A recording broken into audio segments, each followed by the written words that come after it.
Καλησπέρα παιδιά σε όλους τους φίλους της θετικής ντοπαμίνης. Στο σημερινό μας το βίντεο θα μιλήσουμε σχετικά με τον Βλάντιμιρ Πούτιν και για ποιο λόγο χαίρει τόσο μεγάλης εκτίμησης στην ελληνική κοινωνία. Και λέω στην ελληνική κοινωνία διότι, όπως έχετε καταλάβει, ο Πούτιν έχει πάρα πολλούς φίλους στην Ελλάδα. Και όσο και αν μας κάνει εντύπωση το γεγονός ότι αυτή τη στιγμή οι πολιτικοί με όμικρον γιώτα της Ελλάδας έχουν επιλέξει το μέρος της Αμερικής, εν τούτης ο πληθυσμός της Ελλάδας, κατά έναν πολύ παράξενο θα έλεγα τρόπο, δείχνει να επιλέγει τον Πούτιν και φυσικά όχι τον παππούλη τον Τζο Μπάιντεν. Και θα καταλάβετε σε λίγο τι εννοώ, διότι από χθες το πρωί ξεκίνησα μία ψηφοφορία στο κανάλι, η οποία έλεγε αν θα θέλατε για πρόεδρο ή πρωθυπουργό της Ελλάδας έναν ηγέτη σαν τον Πούτιν, και προσέξτε με, από 771 ψήφους ψήφισε ναι θα ήθελα το 87%, όχι δεν θα ήθελα ψήφισε το 13%, και για του λόγου το αληθές θα προσπαθήσω να σας το δείξω για να καταλάβετε τι ακριβώς εννοώ. Είναι αυτή εδώ παιδιά η εικόνα, εντάξει, για να μην λέτε ότι λέω και ψέματα. Το βλέπετε, θα θέλατε για πρόεδρο ή πρωθυπουργό της Ελλάδας έναν ηγέτη σαν τον Πούτιν, 87% ψήφισε ναι θα ήθελα. Τρομερό παιδιά, εντυπωσιακό, και μάλιστα την εποχή που όλοι μιλάνε και όλοι κράζουν τον Πούτιν. Σας καλησπέριζω λοιπόν παιδιά σε ένα ειδικό αφιέρωμα της θετικής ντοπαμίνης. Θα μιλήσουμε σήμερα αποκλειστικά για τον Βλάντιμιρ Πούτιν. Γι' αυτό όσοι είστε καινούργιοι εγγεγραμμένοι στο κανάλι, μπείτε στο live να το παρακολουθήσετε και θα περιμένω τα σχόλιά σας. Όσοι παιδιά δείτε πρώτη φορά το βίντεο, κάντε εγγραφή και χτυπήστε το κουδουνάκι για να σας έρχονται όλες οι ειδοποιήσεις. Σήμερα παιδιά έβαλα επίσης μια ψηφοφορία στο live το σημερινό, αν θα βγάλει ποτέ η Ελλάδα ηγέτη σαν τον Πούτιν. Προσέξτε, δεν έχει καμία σχέση η μία ψηφοφορία που έκανα στο κανάλι με αυτήν εδώ. Αν θα βγάλει ποτέ η Ελλάδα ηγέτη σαν τον Πούτιν. 49 ψήφοι, 50 μέχρι στιγμής, το 66% λέει όχι. Υπάρχει ένα τρομερά υψηλό ποσοστό για μένα, 34% λέει ναι. Ότι δηλαδή η Ελλάδα έχει τα φόντα να βγάλει κάποια στιγμή έναν ηγέτη σαν τον Πούτιν. Βέβαια παιδιά, να ξέρετε ότι εγώ δεν τρέφω τέτοιες ελπίδες. Δεν νομίζω ότι η Ελλάδα είναι ικανή να βγάλει έναν τέτοιο ηγέτη. Και αυτό διότι ξέρετε, για να μιλήσουμε λίγο με αληθινούς όρους, ο Βλάντιμιρ Πούτιν είναι ένας άνθρωπος ο οποίος, ξέρετε, παρέλαβε μια υποδιάλυση χώρα τα τέλη του 1990, αν θυμάστε καλά. Μετά δηλαδή από ό,τι είχε παιχτεί με την Εσωσουδού, λοιπόν υπήρχε δηλαδή μια τεράστια οντότητα η οποία ήταν λοιπόν η Εσωσουδού, ήταν πάρα πολλά κρατήδια και κράτη ενωμένα πάρα πολύ αυστηρά, υπό ρωσικό κλειό θα έλεγα εγώ, λοιπόν, και αυτές όλες οι δυνάμεις διασπάστηκαν μετά μέσω της Δύσης και της CIA και έγιναν κομμάτια. Εκεί λοιπόν εμφανίζεται ο Βλάντιμιρ Πούτιν και τι κάνει, παίρνει μια καταστραμμένη αυτοκρατορία και την κάνει εντελώς δική του. Κάνει δηλαδή μια ανασύσταση. Πώς το έκανε αυτό? Καταρχάς να πούμε ότι είχε ένα πολύ μεγάλο αγκάθι. Και έχει και σήμερα ακόμα, μην νομίζετε ότι έχει περάσει εντελώς, απλά το έχει υπό έλεγχο. Λοιπόν, είχε ένα πολύ μεγάλο αγκάθι, το οποίο ονομάζονταν Τσετσενία. Θα το θυμάστε. Κάποιοι που είστε νεότεροι προφανώς δεν έχετε ιδέα τι σημαίνει Τσετσενία, Τσετσένοι και το τι έχουν κάνει. Αν πιστεύετε ότι οι Αζόφ είχαν κάνει εγκλήματα, με συγχωρείτε, αλλά δεν έχετε ιδέα. Δεν έχετε ιδέα γιατί δεν έχετε δει τα βίντεο που είχα δει εγώ όταν ήμουν στην Γερμανία πριν 15 χρόνια, το τι έκαναν οι Τσετσένοι τότε στους Ρώσους. Λοιπόν, έχουν γίνει και 2-3 τρομοκρατικές επιθέσεις, μία σε θέατρο, μία στο Μπεσλάν σε ένα σχολείο, και κάποια στιγμή ο Πούτιν έπρεπε οπωσδήποτε να πάρει άμεσα μέτρα, να περιορίσει εντελώς τους Τσετσένους, και πιστέψτε με, κανένα δημοκρατικό πολίτευμα δεν θα κατάφερνε ποτέ να καταφέρει αυτό που κατάφερε ο Πούτιν με τους Τσετσένους. Με καμία διπλωματία, με τίποτα. Γιατί τι έκανε? Πάρα πολύ απλά. Πήρε κεφάλια. Και δεν πήρε παιδιά λίγα κεφάλια, γιατί κεφάλια πέραν και οι Τσετσένοι, ξέρετε. Πήρε λοιπόν πάρα πολλά κεφάλια εκείνο το διάστημα ο Πούτιν, και όταν λέω διάστημα αναφέρομαι τέλη του 1990 μέχρι και το 2000, μπορώ να πω 13, 14, 15, κάπου εκεί μέσα, δηλαδή λίγο μετά που ξεκίνησε όλος περιέργως να δημιουργείται το τάγμα των Αζόφ στην Ουκρανία, τότε περίπου καθάρισε και η μπουγάδα με τους Τσετσένους. Και ξέρετε, δεν καθάρισε, το ξαναλέω, δεν καθάρισε καθόλου εύκολα. Υπήρξαν πάρα πολλές δυσκολίες, πάρα πολλά προβλήματα. Μιλάμε για μια Ισλαμική μειονότητα, η οποία όμως τι κάνει? Είναι πάρα πολύ ισχυρή, έχει πάρα πολύ πνεύμα. Εγώ αυτό πιστεύω, έχει πάρα πολύ πνεύμα ο Τσετσένος. Λοιπόν, τρομερή μαχητικότητα, είναι συνεχώς εμπόλεμη και δεν μπορούσες με δημοκρατικούς τρόπους να τους φέρεις βόλτα αυτούς τους ανθρώπους. Έτσι λοιπόν κάπως ξεκίνησε να δημιουργείται αυτός εδώ ο Πούτιν που βλέπετε σήμερα. Ξεκίνησε να μετατρέπεται δηλαδή σε έναν τύρανο με την ευνοϊκότερη για το πολιτικό σύστημα έννοια. Όχι με την σημερινή που λέμε ότι κάποιος είναι τύρανος και είναι δυνάστης, αλλά τύρανος με την έννοια ότι αγαπώντας τόσο πολύ τη χώρα του έπρεπε να κάνει κάτι που δεν θα τολμούσε να κάνει κανείς άλλος. Δηλαδή να αρχίσει να σπέρνει με τον δικό του τρόπο πανικό στις τάξεις των Τσετσένων, καθώς επίσης και των αντιπάλων του. Λοιπόν, εδώ παιδιά θα βάλω μία άνω τελεία, να δω καταρχάς αν υπάρχουν κάποια σχόλιά σας, αν δηλαδή υπάρχει κάποιο σχόλιο το οποίο να αναφέρεται μέχρι στιγμής στον Πούτιν, και θα αναφερθούμε σε λίγο για ποιο λόγο έχουν όλα αυτά μεγάλη σημασία για την Ελλάδα και πώς συνδέεται αυτό το πράγμα και με την Ορθοδοξία, διότι εδώ πέρα είναι κάτι το οποίο μου προκαλεί πολύ μεγάλη εντύπωση, ότι πιστεύουν οι Έλληνες ότι ο Πούτιν κατά έναν μαγικό τρόπο θα έρθει και να τους βοηθήσει λόγω της Ορθοδοξίας. Δεν υπάρχει αυτό το πράγμα, παιδιά, δεν στέκεται. Θα σας πω 5 πράγματα για τον Πούτιν και για τη Ρωσία και θα καταλάβετε αμέσως για ποιο λόγο δεν παίζει ρόλο σε αυτούς στη θρησκεία. Λοιπόν, αρχικά να σας πω πώς έγινε η Ρωσία τόσο ισχυρή. Λοιπόν, έγινε ισχυρή επειδή ο Πούτιν συμμάχισε με τον Αμπράμοβιτς. Ξέρετε, εκτός από τον Αμπράμοβιτς υπάρχουν και άλλοι 2-3 Εβραίοι. Ο Αμπράμοβιτς είναι Εβραίος. Λοιπόν, δισεκατομμυριούχος, όπως ξέρετε. Και δεν υπήρχε περίπτωση ο Πούτιν να κάνει δισεκατομμυριούχο τον Αμπράμοβιτς και να μείνει ο ίδιος του ένα φτωχό παιδάκι του Κρεμλίνου. Είχα κάνει ένα βίντεο, αν θυμάστε, το οποίο σας προτρέπω να το δείτε μόλις τελειώσει το σημερινό, να δείτε τι περιουσία έχει ο Πούτιν. Υπάρχουν δυτικοί αναλυτές που πιστεύουν ότι ο Πούτιν έχει περιουσία ίση ή και περισσότερη ακόμα από τον ιδρυτή της Tesla, τον Elon Musk, και φυσικά ότι είναι και πλουσιότερος και από τον Bill Gates. Είναι δυνατόν? Είναι δυνατόν. Γιατί δεν είναι δυνατόν να είναι ο Αμπράμοβιτς δισεκατομμυρίουχος, τον οποίο τον έκανε μάγκα στην ουσία ο Πούτιν, εντάξει, με τρόπους που τους έχω αναλύσει και στο βίντεο που έκανα για τον Πούτιν και στο βίντεο που έκανα για τον Αμπράμοβιτς. Είναι 2 τα βίντεο που έκανα, ένα για τον Αμπράμοβιτς και ένα για τον Πούτιν, πόση περιουσία έχουν και οι δύο και πώς την έκαναν. Εντάξει, γι' αυτό σας συστήνω να τα δείτε, διότι έχουν πάρα πολύ μεγάλη σημασία. Έτσι λοιπόν οι Ρώσοι σήμερα, παιδιά, είναι ένα πάρα πολύ πλούσιο έθνος.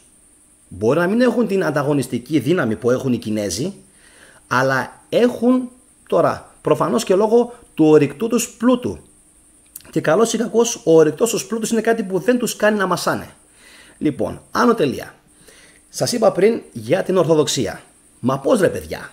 Κάποιοι μου στέλνουν διάφορα μηνύματα και μου γράφουν για την Ορθοδοξία. Λοιπόν, δεν γίνεται αυτό που λέτε να ισχύει, διότι ξέρετε πάρα πολύ καλά ότι οι πιο στενοί σύμμαχοι του Πούτιν δεν είναι Ορθόδοξοι χριστιανοί. Πρώτον. Δεύτερον, οι Ουκρανοί που είναι Ορθόδοξοι χριστιανοί τους έχει κάνει τώρα 3 παρά 5 ο Πούτιν. Το βλέπετε, είναι Ορθόδοξοι χριστιανοί. 5-6 εκατομμύρια είναι πρόσφυγες τώρα στην Ευρώπη. Πολλοί έχουν έρθει και στην Ελλάδα. Άρα δεν τον νοιάζει η θρησκεία. Δεν μπορώ να σας ακούω να λέτε ότι ο Πούτιν θέλει να αναστηλώσει με τον οποιοδήποτε τρόπο την Ορθοδοξία. Αν ήθελε να το κάνει, δεν το κάνει έτσι. Λοιπόν, στενή του σύμμαχοι. Μπασάρ Αλ Άσαντ. Λοιπόν, είναι στη Συρία. Είναι μουσουλμάνος και ανήκει σε μια ιδιαίτερη κατηγορία μουσουλμάνων, οι οποίοι είναι οι Αλεβίτες. Φοβερά φιλελεύθεροι οι Αλεβίτες. Ναι μεν μουσουλμάνοι, αλλά φοβερά φιλελεύθεροι και πολύ καλοί άνθρωποι οι Αλεβίτες. Λοιπόν, Ιράν, Σιήτες, αγαπημένοι του Πούτιν, φονταμενταλιστές μέχρι το κόκαλο, μέχρι αηδίας. Πώς σας φαίνεται αυτό, αγαπητοί μου Έλληνες? Πώς σας φαίνεται να υπήρχαν στις τάξεις π.χ. του ελληνικού στρατού Πακιστανοί κομάντος, σαν τους Τσετσένους του Καντήροφ? Εκεί τι θα λέγατε? Καταλαβαίνετε λοιπόν ότι τα πράγματα στην παγκόσμια σκακέρα και στην πολιτική δεν είναι ποτέ τόσο εύκολα, και σας έχω πρίξει και σας λέω μην είστε μονίμως άσπρο μαύρο. Ρωσία, Ορθοδοξία, Χριστιανισμός, Ισραήλ και ούτω καθεξής. Οι Ρώσοι είναι σαν τον άνεμο. Όπου τους πάει ο άνεμος, όπου τους παρασύρει ο άνεμος. Εντάξει. Λοιπόν, οπότε δεύτερος στρατηγικός, στρατιωτικός εταίρος της Ρωσίας, το Ιράν, το φονταμενταλιστικό Ιράν. Θυμάστε ποιοι έκαναν εισβολή τόσες φορές στα παράλια της Ασίας και στην Ελλάδα? Οι Πέρσες. Και ξέρετε τι είναι ως απόγονοι είναι οι Ιρανοί? Των Περσών εννοείται, έτσι. Άρα λοιπόν ο δεύτερος φίλος του Πούτιν είναι οι Ιρανοί, ο αιώνιος εχθρός των Ελλήνων. Γιατί κάποιοι πιστεύουν ότι ο αιώνιος εχθρός των Ελλήνων είναι οι Τούρκοι. Από πότε? Οι Τούρκοι είναι αιώνιος εχθρός των Ελλήνων, λοιπόν, κάποιους αιώνες. Οι άλλοι είναι αιώνιοι εχθροί των Ελλήνων τουλάχιστον από το 700 π.Χ. Και λέω τουλάχιστον γιατί δεν ξέρουμε τι παίζονταν πιο πριν. Αφήστε το, εγώ κάτι ξέρω. Λοιπόν, λέω από το 700 για να μην πω και από το 1500 π.Χ. Αλλά φανταστείτε τι μεγάλη χρονολογική διαφορά υπάρχει. Λοιπόν, προχωράμε λοιπόν. Τρίτος φίλος της Ρωσίας. Κίνα. Πώς θα τη χαρακτηρίζει κανείς την Κίνα? Κομμουνιστική, ψηφιακή, δικτατορία? Νομίζω πως ναι. Επίσης το Ιράν. Είναι φιλελεύθερο? Όχι. Το πολιτικό του το σύστημα είναι ακριβώς όπως το θρησκευτικό του. Περιορισμένο. Λοιπόν, Συρία το ίδιο. Ο Άσαντ. Πάλι το ίδιο και εκεί. Σαν βασιλιάς, άρχοντας. Ιράν το ίδιο. Κίνα το ίδιο. Περιορισμένη.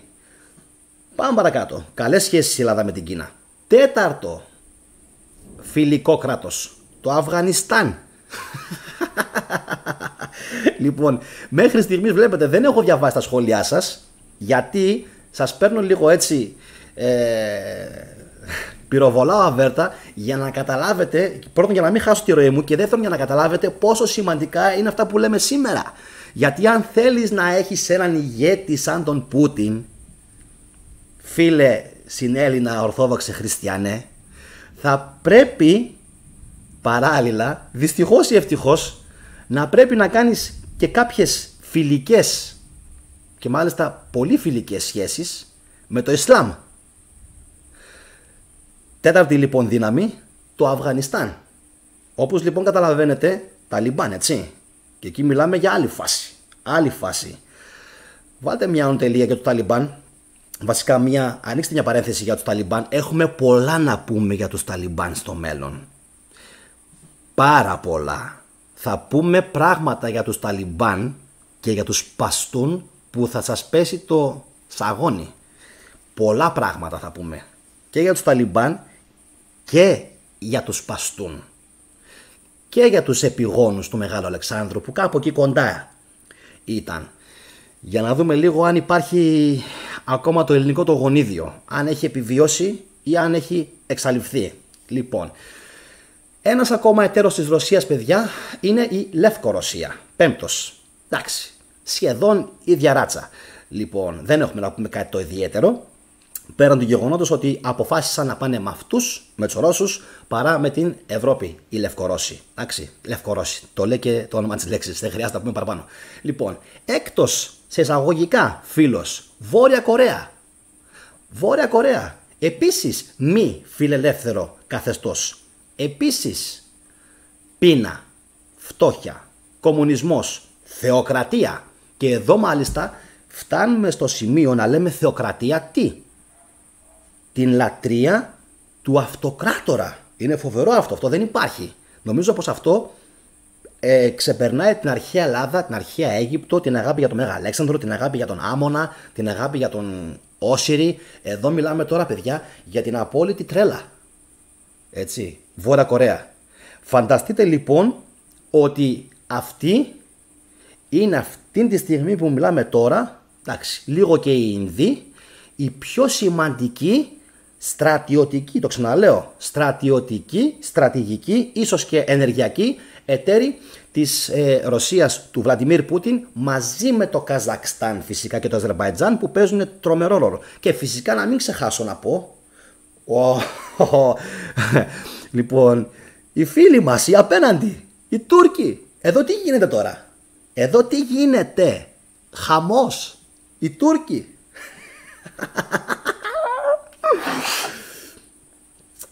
Τι κάνουμε τώρα? Νύπτουμε τα σχήρας μας? Είναι και με τους Τούρκους πάρα πολύ καλά ο Πούτιν. Γιατί τον συμφέρει? Λόγω της Συρίας. Μοιράζονται το κουρδικό, τη Συρία, μοιράζονται τον αυτοκινόδρομο Μη-4. Είναι πράγματα στη μέση πολλά, που είναι πάρα πολλά οικονομικά συμφέροντα, πολλά στρατιωτικά συμφέροντα, πολλά πολιτικά. Και οι Τούρκοι παίζουν έναν απίστευτα ακροβατικό ρόλο. Είμαστε και στο ΝΑΤΟ, είμαστε και με το Ισλάμ, είμαστε και με την Αμερική, είμαστε και με τη Γερμανία, είμαστε και με τη Ρωσία. Δεν ξέρω πώς τα καταφέρνουν, αλλά είναι αλήθεια. Λέω ψέματα? Οι Τούρκοι έχουν πολύ καλύτερους ηγέτες από ό,τι έχουμε εμείς και ίσως σήμερα χωρούσε και αυτή ακριβώς η ερώτηση να μπει, αν θα θέλατε η Ελλάδα να έχει έναν πολιτικό σαν τον Ερντογάν. Είμαι σίγουρος ότι πάνω από το 70% θα έλεγε ναι. Προσέξτε με όμως τώρα τι γίνεται. Και έρχομαι σε λίγο στα σχόλια, θα διαβάσω σε λίγο σχόλιά σας. Λοιπόν, το εξής απίστευτο.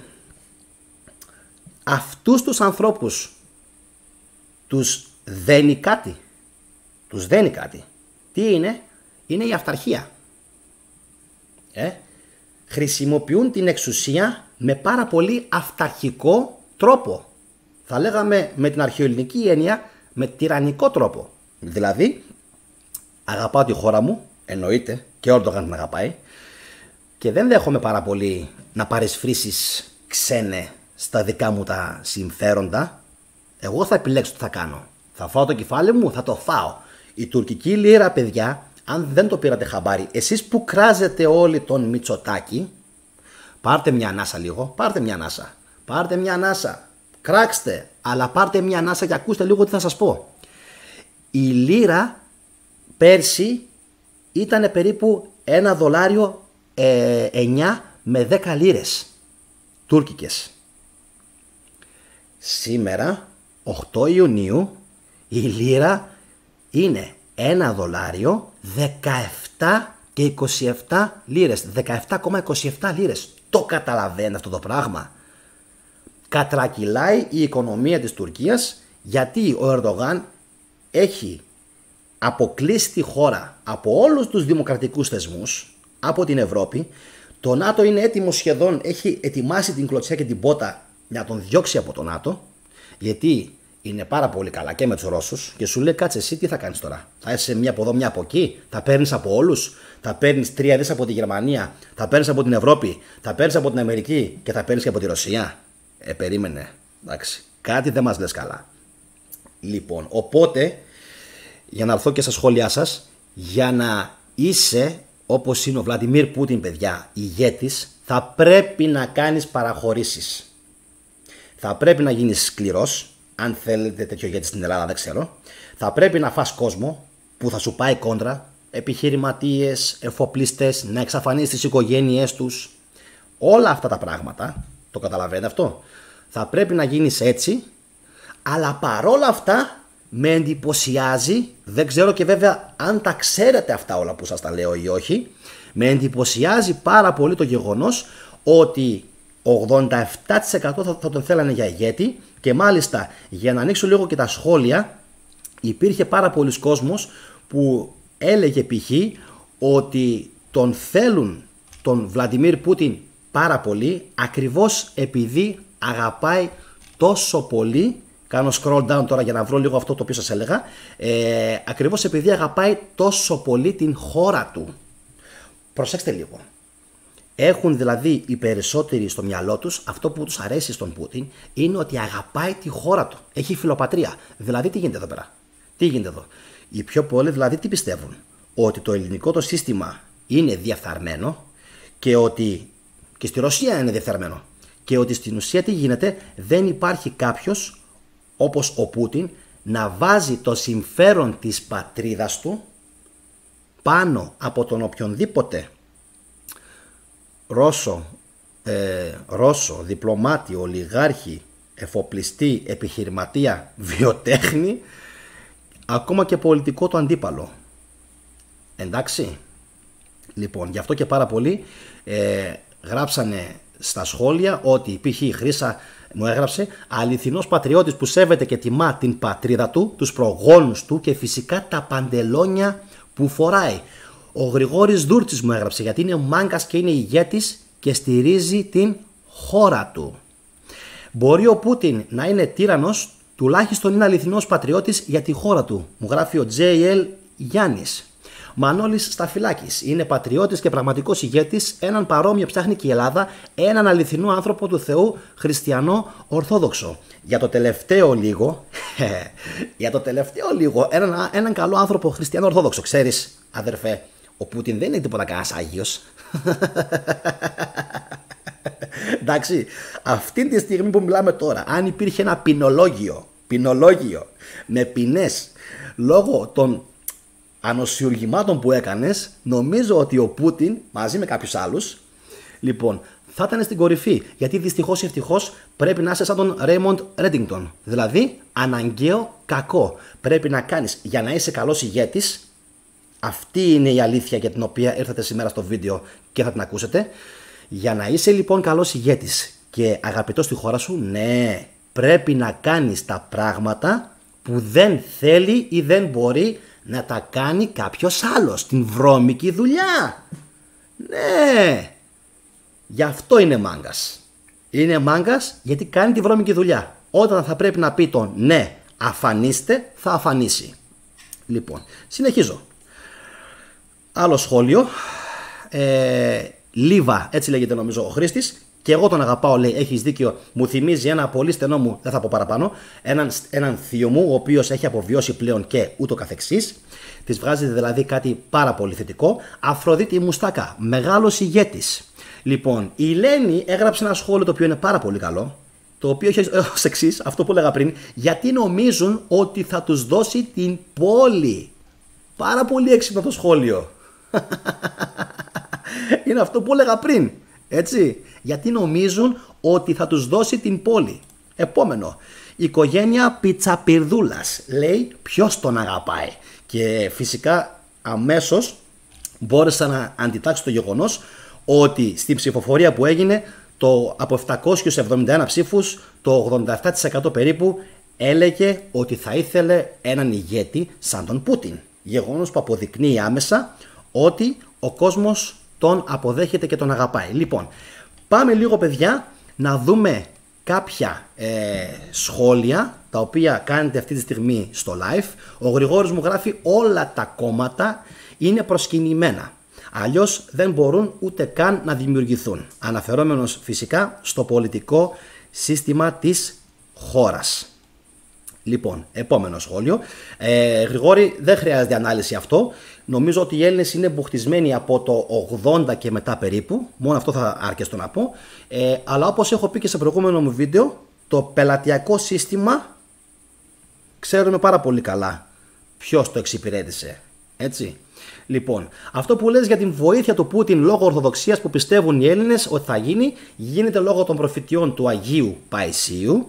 Ναι, αυτό το λέει ο αρχαία ελληνικά μυστήρια και το συμμερίζομαι και εγώ, διότι αν δεν υπήρχαν αυτές οι προφητείες και φυσικά και η ορθόδοξη πλευρά, διότι πηγαίνει και στο Άγιο Όρος ο Πούτιν, δεν θα υπήρχε αυτή η υποστήριξη. Λοιπόν, μέχρι στιγμής, παιδιά, είναι 87 οι ψήφοι, αν θα βγάλει πότε η Ελλάδα ηγέτη σαν τον Πούτιν.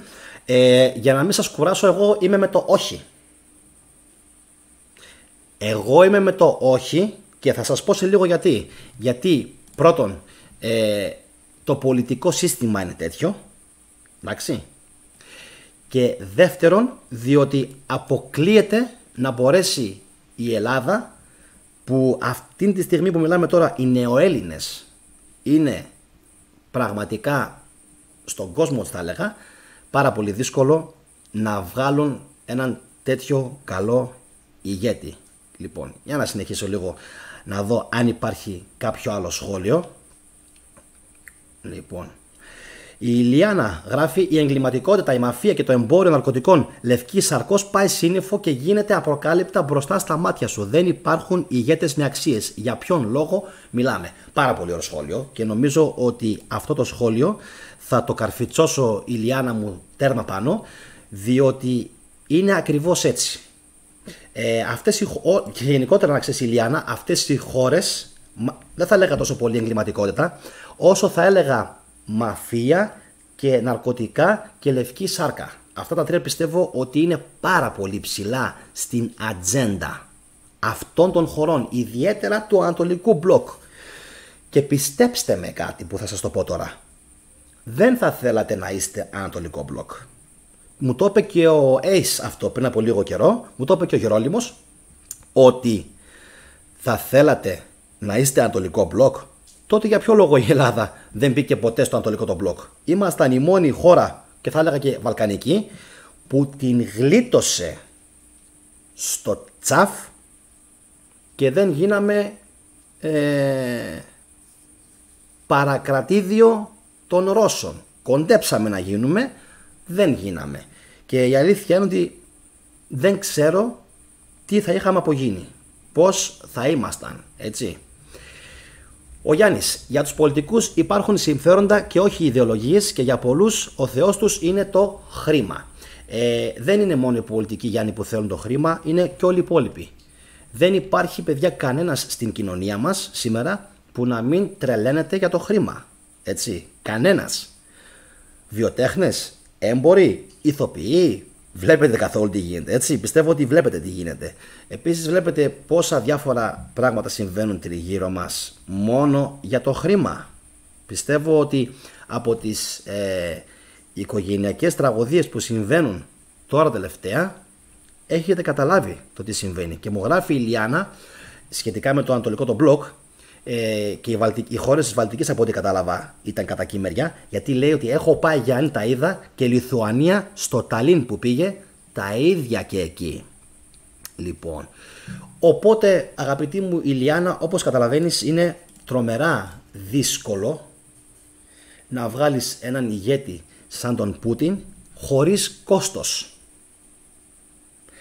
Αυτό το κόστος, παιδιά, μπορεί να είναι πνευματικό, μπορεί να είναι υλικό, μπορεί να είναι ανθρώπινες ζωές, μπορεί να είναι πολλά.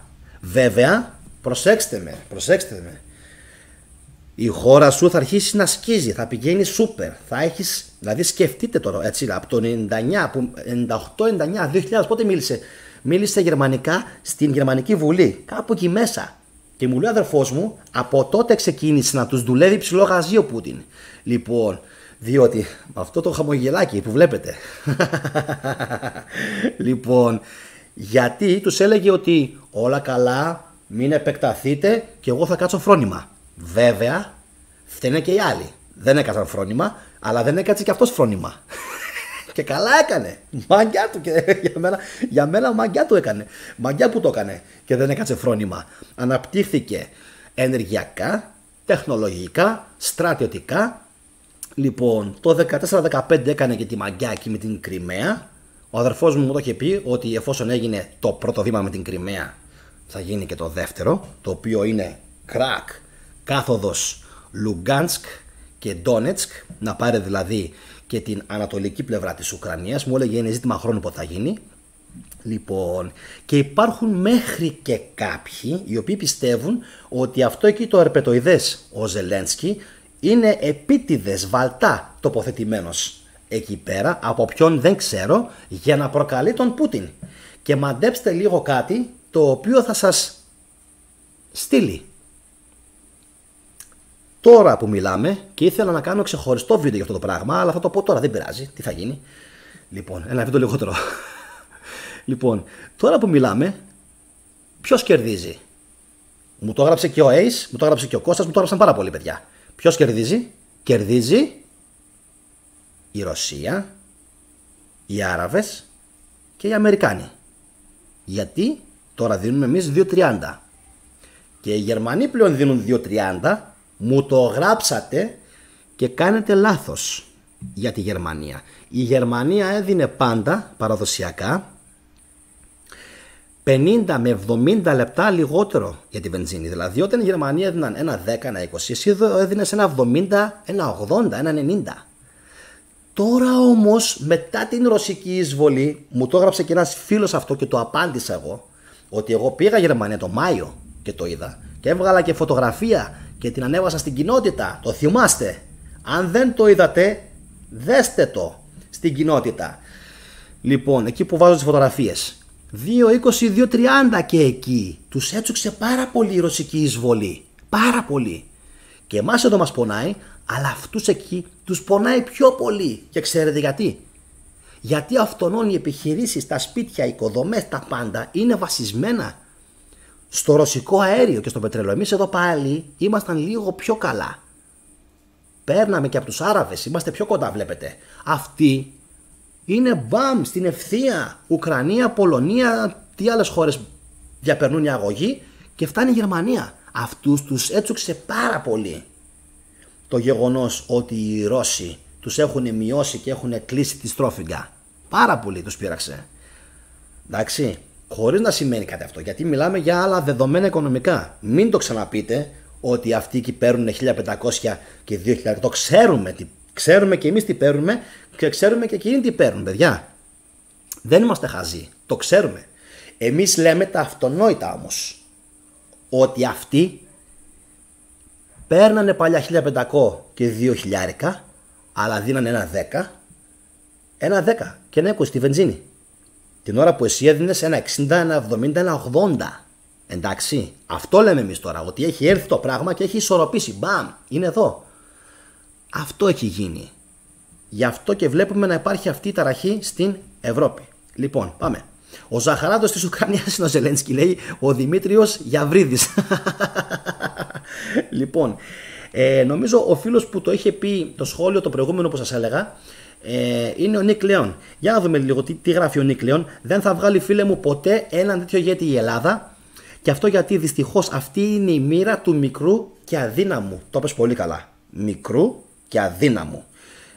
Αδύναμου. Αδύναμο όχι, μικρού ναι. Κράτους να έχει δηλαδή πάντα προστάτες που πάντα να του λένε τι να κάνει. Αδύναμο. Δεν είμαστε αδύναμοι, φίλε. Είμαστε πάρα πολύ ισχυροί. Είμαστε πάρα πολύ ισχυροί. Όποιος λέει ότι η Ελλάδα είναι αδύναμη χώρα, παίζει το κλασικό φερεφωνικό παιχνίδι που θέλουν κάποιοι νικ. Πρόσεξε το αυτό. Καμία σχέση. Η Ελλάδα έχει τα πιο πολλά τεθωρακισμένα από τους Ευρωπαίους φίλους μας. Ποιους Γερμανούς, ποιους Γάλλους. Εντάξει, έχουμε πάρα πολλά. Έχουν και οι Τούρκοι, δεν με ενδιαφέρει. Δεν με ενδιαφέρει τι έχουν οι Τούρκοι. Με ενδιαφέρει ότι η Ελλάδα, Πορτογαλίες, Λιθουανίες, Κολοπετινίτσες, Σκόπια, Βοσνίες, Μαυροβούνια, αυτά όλα τα έχει για ψωμοτήρι η Ελλάδα. Όλες αυτές τις χώρες, ακόμα και οι Γερμανοί, μην τους βλέπετε που έχουν λεφτά και είναι 80 εκατομμύρια. Αξιόμαχοι δεν είναι. Δεν είναι αξιόμαχοι. Το ξέρετε αυτό. Αυτή τη στιγμή που μιλάμε τώρα, αν δείτε το χάρτη της Μεσογείου και της Ευρώπης, 4 είναι οι δυνάμεις που έχουν πραγματικά όμως πολύ στρατό. Ποιες είναι αυτές οι χώρες? Είναι η Ελλάδα, δεν είναι η Ιταλία, ούτε η Κροατία. Αυτά είναι όλα ψωμοτήρια, το ξαναλέω. Αυτοί είναι, αν λέμε ότι εμείς είμαστε καλομαθημένοι, αυτοί είναι 20 φορές πιο καλομαθημένοι. Είναι αδερφούλες. Λοιπόν, είναι η Ελλάδα, είναι η Τουρκία, Γι' αυτό τόσα χρόνια λέω πρέπει να συμμαχίσουμε κάποτε με τους Τούρκους στρατιωτικά για να γίνουμε παντοδύναμοι. Η Αίγυπτος, το Ισραήλ. Άντε και μια ακόμα χώρα, η Συρία, η οποία όμως είναι διαλυμένη. Όπως λοιπόν βλέπετε, δεν μας συμφέρει να είμαστε μονίμως στα μαχαίρια με τους Τούρκους. Ούτε αυτούς τους συμφέρει. Και αυτοί είναι ηλίθιοι, είναι βλάκες και αυτοί είναι βλάκες. Γιατί αν ήξεραν το συμφέρον τους, που δεν το ξέρουν γιατί είναι μπούφοι, κοιτάζουν μόνο την χώρα τους σαν χώρα και δεν μπορούν ούτε και αυτοί να δουν τη μεγάλη εικόνα που λένε οι Αμερικάνοι, the bigger picture, την πιο μεγάλη εικόνα δηλαδή, λοιπόν, θα καταλάβαιναν ότι μόνο μια συμμαχία με την Ελλάδα π.χ. και με την Αίγυπτο θα ήταν ωφέλιμη για ολόκληρη την περιοχή. Ενεργειακά θέλεις, στρατιωτικά ποιος θα σε πείραζε? Ποιος θα σε πείραζε όταν έχεις τόσο πολύ στρατό και τόσα πολλά μέσα? Τα Μπαϊρακτάρ που ακόμα δεν μπορούμε να βρούμε τρόπο να τα καταρρύψουμε, και μάλιστα τώρα συζητάνε να αποκτήσουμε ένα ηλεκτρονικό μέσο, θα το πούμε και αυτό, το οποίο θα κάνει δολιοφθορά στα Μπαϊρακτάρ. Φανταστείτε όμως να μην υπήρχε αυτό το πράγμα και να υπήρχε ένας βαλκανικός άξονας, να τον βαφτίσουμε έτσι, ο οποίος θα ήταν και υπέρ της ειρήνης αλλά και υπέρ της σταθερότητας στην περιοχή. Δηλαδή να μην δίνουν τόσα πολλά δισεκατομμύρια και οι Έλληνες και οι Τούρκοι στο στρατό, αλλά στην εκπαίδευση, αλλά στην κοινωνία. Να πέφτουν τα λεφτά ζεστά όπως στη Φιλανδία και στη Σουηδία στο εκπαιδευτικό σύστημα. Εκείνοι πιο μάγκες από εμάς δηλαδή? Όχι φίλε μου. Εκείνοι τα βρήκανε μεταξύ τους. Σουηδοί, Φιλανδοί, Δανείοι, Νορβηγοί. Τα βρήκανε μεταξύ τους. Έκαναν το να κάνουν και τώρα απολαμβάνουν τους καρπούς. Εμείς εδώ από το 74 και μετά 50 χρόνια δεν μπορέσαμε να βρούμε μια σταθεροποιητική δύναμη που να μην φεύγουν τόσα δισεκατομμύρια σε εξοπλιστικά προγράμματα. Γιατί? Προφανώς γιατί κάποιοι θέλουν να είμαστε στα μαχαίρια συνεχώς. Συνεχώς. Και ποιοι είναι αυτοί? Φυσικά οι φίλοι μας του ΝΑΤΟ. Εξυπακούεται αυτό. Λοιπόν, άνω τελεία παιδιά, για σχόλια. Να δω λίγο αν υπάρχουν σχόλια. Θα πάω λίγο παιδιά στην ζωντανή συζήτηση, γιατί είναι πάρα πολλά τα σχόλιά σας και τα πιο πολλά θα μου τα αποκρύψει. Η Γερμανία δεν χρειάζεται στρατό, μου γράφει κάποιος. Δεν ξέρω ποιος το είπε αυτό. Γεια σου φίλε μου Φίτο. Ο Έλληνας έχει πάντα ψηλά το ανάστημα και ηθικό ακμεότατο. Στην Γερμανία το έχετε φίλε μου Φίτο Λαζαρίδη. Εκεί το έχετε το ηθικό. Μου το είπε και ο Μαυρίδης αυτό. Υπάρχει ηθικό στη Γερμανία. Εδώ λίγο έχουμε αρχίσει να το ψιλοξεχνάμε. Έχουμε πέσει πάρα πολύ. Έχουμε πέσει όχι εγώ. Γενικά οι Έλληνες έχουν πέσει πάρα πολύ. Λοιπόν, επόμενο σχόλιο. Η Σοφία Παπαδοπούλου, παιδιά, τώρα σε αυτό, ότι η Γερμανία δεν χρειάζεται δικό της στρατό. Κι όμως, Σοφία, γιατί τόσα χρόνια βασίζονταν στους Γερμανούς, στους Αμερικάνους, με συγχωρείς, και φυσικά και σε εμάς. Όταν έχεις τον Λαλάκα, τον Έλληνα, να σου φυλάει τα ευρωπαϊκά τα σύνορα, να καθαρίζει με τους λάθρο, να είναι μονίμως με τους Τούρκους, λοιπόν, σε ένα παιχνίδι ατελείωτο, και όταν εσύ μπορείς να ρίχνεις τα χρήματά σου ζεστά στην οικονομία, φυσικά και δεν έχουν ανάγκη. Λοιπόν, link it. Αυτό που λες για την στρατιωτική δύναμη το γνώριζα και όταν το έμαθα έπαθα πλάκα. Μία Τουρκία θέλουμε εμείς οι Έλληνες και άντε γεια. Με ανώμαλους δεν μιλάω. Λέει ο Linkit. Λοιπόν, όπως λοιπόν καταλαβαίνετε παιδιά, αυτό που θέλει να πει και ο Linkit, το είπα και πριν, είμαστε πάρα πολύ καλά σε επίπεδο στρατού. Οικονομικά δεν είμαστε καλά. Αυτό λείπει. Λοιπόν, λέει ο Νικ, μπορεί να δείχνει δυνατή στρατιωτικά για κάποιους λόγους, αλλά οικονομικά είμαστε εξαρτημένοι. Εννοείται. Καταρχάς έχεις χρέος. Αλλά χρέη έχουν όλοι. Μην αγχώνεσαι.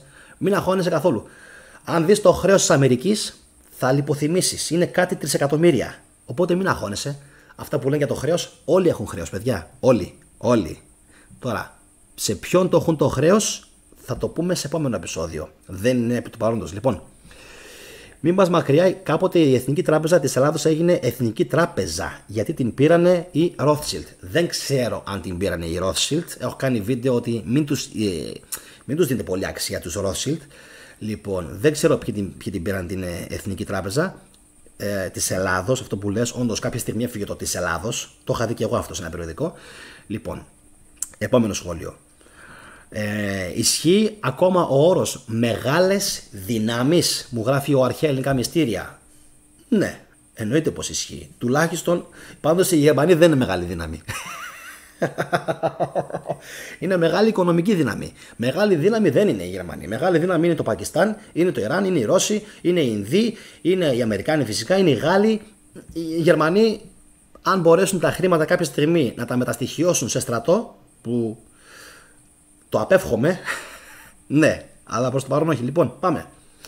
Δημήτριος Γιαβρίδης. Ο Πούτιν είναι ψυχάρα, γι' αυτό τον αγαπάμε. Υπάρχει βίντεο που πυροβολεί με ηρεμιστικό βέλος μια τίγρη της Σιβηρίας, της περνάει ραδιοεντοπιστικό κολάρο και της σκάει και ένα φιλί στην μούρη. Θυμάμαι, Δημήτρη, καταρχάς πάρα πολύ ωραίο το σχόλιο που έκανες. Είναι μεγάλο μαχήμι καταρχάς. Ξέρετε όλοι ότι ήταν στην KGB, στην KGB, το ξέρετε όλοι πλέον. Αν δεν το ξέρετε, επειδή είστε πιτσιροί για κάποιοι, να σας το πω, ήταν κάποτε στην KGB. Πράκτορας, όπως ήταν και πάρα πολλοί άλλοι πράκτορες, έτσι. Που μετά έγιναν εκατομμυρίουχοι και δισεκατομμυρίουχοι. Λοιπόν, αυτός εδώ ο τύπος. Θυμάστε και τα βίντεο του που κάνει τζούντο, που κάνει πάλι, αυτό που ανέφερες και εσύ τώρα δηλαδή, ότι είναι και δεινοσσκοπευτής. Οπότε δεν μιλάμε, παιδιά, για κάποιον ο οποίος είναι άμαχος. Ίσως ο λόγος που σας τραβάει τόσο πολύ ο Πούτιν σαν προσωπικότητα είναι και αυτός. Ότι είναι πολιτικός, είναι διπλωμάτης, είναι οραματιστής, αλλά ταυτόχρονα είναι μάχημος. Ο κόσμος τι θέλει? Όταν ο κόσμος λέει ο Μέγας Αλέξανδρος, αυτή τη στιγμή τώρα μόνο με τον Πούτιν μπορεί να το συγκρίνει. Γιατί? Γιατί και ο Αλέξανδρος ήταν ιμπεριαλιστής, πήρε πίσω τα παράλια της Ιωνίας, διέλυσε τους Θηβαίους, το θυμάστε. Λοιπόν, ένωσε με το ζόρι τους Έλληνες, τυραννικό μου ακούγεται, και ήτανε. Λοιπόν, ένωσε με το ζόρι τους Έλληνες, εντάξει, διέλυσε τους Πέρσες και έκανε ό,τι έκανε. Σας θυμίζει κάποιον?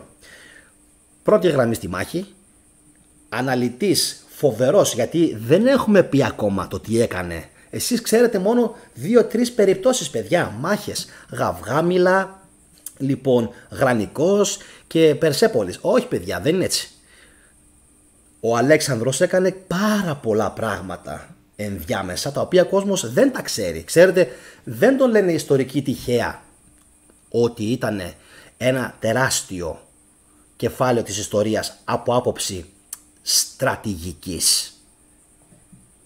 Δεν έκανε τυχαία ό,τι έκανε. Δούλεψε πάρα πολύ με το μυαλό, αλλά ταυτόχρονα πρώτη γραμμή. Ίσως και γι' αυτό πάρα πολλοί κόσμος να θαυμάζει τον Πούτιν τόσο πολύ. Διότι εμπλέκεται και στα πολεμικά και διπλωματίες κάνει και είναι πανέξυπνος και ενεργειακά έχει τρελάνει τον κόσμο. Το βλέπετε, το πληρώνουμε δυστυχώς όλοι με την τσέπη μας. Αλλά για τη Ρωσία είναι αυτός που είναι. Εντάξει, το τονίζω αυτό, παιδιά. Εγώ πάντως, Γιάννη, θα κάνω μια προσπάθεια για να μπω, λέει, στη Βουλή. Σχόλιο του Linkit. Επόμενο, ο Kenneth Ridgway. Η Γερμανία δεν πρέπει να έχει στρατό, γιατί αν πάρει δύναμη αλίμονό μας. Αυτή έκανε τους δύο παγκόσμιους πολέμους. Και φίλε μου Kenneth, αυτός είναι και ο λόγος που οι Αμερικάνοι στην ουσία αυτή τη στιγμή ελέγχουν την Γερμανία. Και ξέρεις πάρα πολύ καλά, εσύ πιστεύω, εφόσον έκανες τόσο έξυπνο σχόλιο, θα πρέπει να ξέρεις ποιος είναι ο λόγος που έχουμε ψυχρό πόλεμο τώρα. Και όχι ψυχρό, είχαμε ψυχρό πόλεμο από το 1990 μέχρι το 2014-2015 και από το 2015 και μετά έγινε θερμός πόλεμος. Γιατί έγινε αυτό? Θα σου πω γιατί έγινε. Γιατί οι φίλοι μας οι Αμερικάνοι είχαν δικαίωμα, δεν είχαν δικαίωμα. Δώσανε πόδι στους Ρώσους από την εμπλοκή στην Γερμανία. Και έτσι έγινε και η επανασύνδεση της Ανατολικής και της Δυτικής Γερμανίας. Για όσους δεν το ξέρετε. Εντάξει, γιατί οι Ρώσοι ήλεγχαν την ανατολική πλευρά, το κομμουνιστικό, το πρώην κομμουνιστικό και καλά, λοιπόν, και άλλη τη δυτική πλευρά. Λοιπόν, και εκεί τα πήραν οι Ρώσοι στο κράνιο. Και τυχαίο, ενώνεται η Γερμανία, διαλύεται η Σουσουδού. Ταυτόχρονα συμβάντα. Ταυτόχρονα. Αυτός όμως εδώ, παιδιά, ο τυπάς, αυτό που θα σας πω τώρα να το κρατήσετε πολύ καλά στο μυαλό σας. Νομίζω πως είναι το σημαντικότερο που θα πω σήμερα. Δεν ξέχασε. Δεν ξέχασε δύο πράγματα, δεν ξέχασε. Το πρώτο, ότι τους αναγκάσανε με πάρα πολύ ύπουλο τρόπο να απομακρυνθούν από την Γερμανία, την οποία την είχαν σε εισαγωγικά υπό πνευματική κατοχή μετά που έγινε, που καταστράφηκαν οι Ναζί. Ενώνεται η Γερμανία και διαλύεται και η Εσουσουδού. Απίστευτο. Τους τα κάναν δηλαδή όλα. Τους διώχνουν από τη Γερμανία, ενώνουν τη Γερμανία, διαλύουν τη Ρωσία. Και αυτός εδώ δεν το συγχώρεσε ποτέ προφανώς. Και ένα ακόμα που κάνανε. Έκαναν ακόμα ένα. Δεν θα επεκτείνουμε το ΝΑΤΟ προς Ανατολάς. Το επέκτηναν και αυτό. Έκαναν 4 γκάφες δηλαδή. Μπαμ, μπαμ, μπαμ, μπαμ στη σειρά. Καλά, για να μην πούμε τα όποια πρακτοριλίκια είχαν γίνει. Τα όποια, τα οποία εμείς οι κοινοί θνητοί, παιδιά, δεν τα ξέρουμε. Δεν έχουμε ιδέα. Οι κοινοί θνητοί, το πόσα πρακτοριλίκια πρέπει να παίχτηκαν εκείνη την περίοδο. Άρα λοιπόν, είναι μάγκας ή δεν είναι μάγκας που δεν συγχώρεσε ποτέ τους Αμερικανούς και τους Ευρωπαίους ακόμα για αυτήν την πισόπλατη μαχαιριά που κάναν στη Ρωσία, όταν αυτός τότε ήταν πιτσιρικάς, βέβαια. Έτσι, όταν έγιναν αυτά το 89, 90, 91 ήταν πιτσιρικάς. Μετά ήταν, πόσο ήταν δηλαδή, τώρα είναι 70, ήταν 30 τότε, 40 λοιπόν. Ίσα που ξεκινούσε να παίρνει λίγο φόρα στην πολιτική. Κάπου τόσο ήταν δηλαδή, 38 με 40 χρονών, κάπου εκεί μέσα ηλικιακά. Έτσι λοιπόν ξεκίνησε και έκανε ό,τι έκανε. Λοιπόν, επόμενο σχόλιο, παιδιά.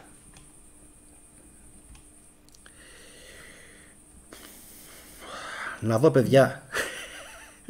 Υπάρχει ένα σχόλιο, παιδιά, για τον Κυριάκο Βελόπουλο, για τις κεραλιφές. Το αφήνουμε. Λοιπόν, επόμενο. Μπήκε, παιδιά, και ο Διονύσης ο Σκουλαρίκης, λέει, θέλω να δω πού θα το πας. Θα σε καταλάβω, λέει, ρε άτιμε. Δεν ξέρω αν με κατάλαβες, φίλε μου Διονύση. Καλησπέρα στον πύργο Ηλίας. Λοιπόν, επόμενο σχόλιο, παιδιά. Ο Πούτιν είναι ψυχάρα, αυτό το έχεις γράψει πιο πριν, ο Γιαβρίδης. Συνεχίζω.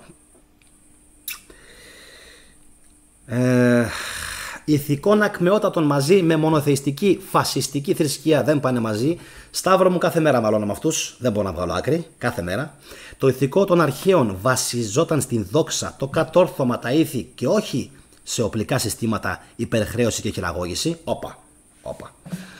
Μέχρι την πρώτη φράση, μέχρι τις δύο πρώτες γραμμές τα πηγαίναμε τέλεια. Γιατί μου το χάλας μετά με τα οπλικά συστήματα? Αν οι αρχαίοι δηλαδή ήταν σήμερα εδώ, δεν θα είχαν οπλικά συστήματα? Η υπερχρέωση που λες είναι αναγκαία. Συγγνώμη που το λέω, Σταύρο μου. Η υπερχρέωση που λες είναι αναγκαία.